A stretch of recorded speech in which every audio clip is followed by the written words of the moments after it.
Ahora vemos composición de funciones. Dadas dos funciones f y g, nosotros podemos hacer la composición de ambas funciones. Composición de funciones que también se llama función compuesta o función de función. Nosotros tenemos, por ejemplo, la variable x, que es la variable independiente de la función g. O sea que x pertenece al dominio de g.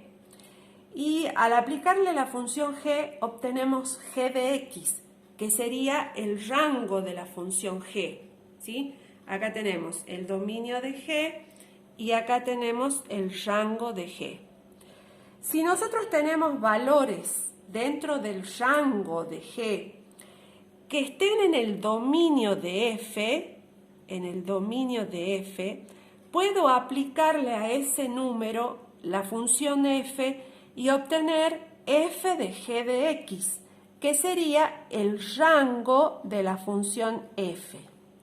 Esta función resultante igual a f de g de x es lo que se llama función compuesta. ¿Cuáles son las condiciones que se deben cumplir para que yo pueda hacer la composición? Primero, los valores de x que pertenecen al dominio de g tienen que ser tales que su resultado g de x pertenezca tanto al rango de g como al dominio de f. Es decir, la condición de existencia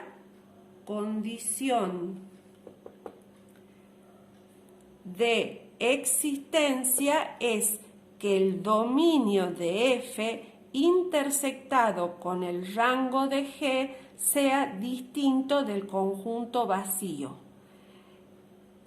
Tiene que haber valores g de x comunes tanto al rango de la función g como al dominio de la función f. Esa es la condición de existencia. ¿Cómo sacamos el dominio de la función f de g? El dominio de la función f de g son valores de x, tales que esos valores tienen que estar en el dominio de g, es decir, x pertenece al dominio de g. Y además, el valor g de x tiene que pertenecer al dominio de la función f.